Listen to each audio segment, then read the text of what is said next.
നമ്മുടെ ഒരു വീഡിയോക്ക് അടിയിൽ വന്നൊരു കമൻ്റാണ്, 10ാം ക്ലാസ്സിൽ മലയാളം മീഡിയത്തിൽ പഠിച്ചിട്ടുണ്ടെങ്കിൽ നീറ്റ് പോലെയുള്ള അല്ലെങ്കിൽ JEE പോലെയുള്ള ഹൈലി കോമ്പറ്റീറ്റീവ് ആയിട്ടുള്ള എക്സാം ക്രാക്ക് ചെയ്യാൻ വേണ്ടി പറ്റുമോ എന്നുള്ളത്. ഇത് വന്നപ്പം ചിലപ്പോഴൊക്കെ നമ്മളും സെഷനൊക്കെ എടുക്കാൻ വേണ്ടി പോകുന്ന സമയത്ത് കുട്ടികളായിട്ടൊക്കെ ഇൻട്രാക്ട് ചെയ്യുന്ന സമയത്തൊക്കെ ഇതേ ചോദ്യം ആവർത്തിക്കാറുണ്ട്. മലയാളം മീഡിയത്തിലായിരിക്കും പഠിക്കുന്നുണ്ടാവുക, പക്ഷേ സയൻസിൽ നല്ല അഭിരുചി ഉണ്ടാവണം, സയൻസ് ഭയങ്കര ഇഷ്ടം ഉണ്ടാവണം, പക്ഷേ ഞങ്ങളെക്കൊണ്ട് പറ്റുമോ എന്നുള്ളൊരു പേടിയൊക്കെ പലപ്പോഴും കാണാറുണ്ട്.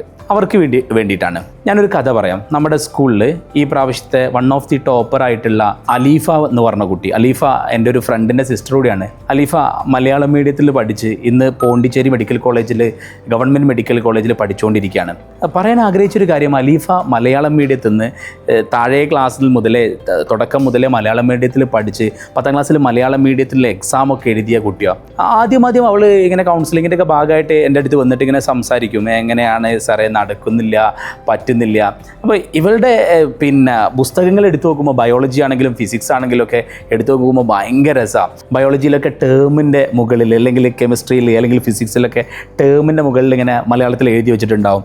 അതായത് ത്വരണം, ആക്സിലറേഷൻ എന്നുള്ളത് ത്വരണമെന്നും വെലോസിറ്റി പ്രവേഗം, മൊമെൻറ്റം ആക്കാണെന്നൊക്കെ ഇങ്ങനെ എഴുതിയൊക്കെ വെച്ചിട്ടുണ്ടാവും. അങ്ങനെ നാളുകൾ കഴിഞ്ഞു, 3-4 മാസം കഴിഞ്ഞു. അപ്പോഴൊക്കെ റാങ്കൊക്കെ കുറച്ച്, കാര്യം ഈ ഒരു ട്രാൻസിഷൻ പീരീഡാണ്. കാര്യം മലയാളത്തിൽ ഇംഗ്ലീഷിൽ പഠിക്കുന്ന ഒരു ക്ലാസ്സിനെ മലയാളത്തിലേക്ക് ആക്കണം. അപ്പോൾ അതിൻ്റെ ഒരു സമയത്ത് പിന്നീട് നമ്മൾ അവളെ കാണുന്നത് ഡെയിലി ഒരുപാട് ക്വസ്റ്റ്യൻസ് ചെയ്യുന്ന, നന്നായിട്ട് എക്സാംസ് ഒക്കെ വരുമ്പോൾ, competitive exam, entrance type exam ഒക്കെ വരുന്ന സമയത്ത് നീറ്റ് ബാച്ചിലായതുകൊണ്ട് 720 എക്സാമിലൊക്കെ വളരെ നന്നായി പെർഫോം ചെയ്യുന്ന ഒരു കുട്ടിയായിട്ട് മാറി. മലയാളം മീഡിയത്തിൽ പഠിച്ചു എന്നുള്ളത് ഒരു സാധ്യതയായി കണ്ട ആളാണ് അലീഫ.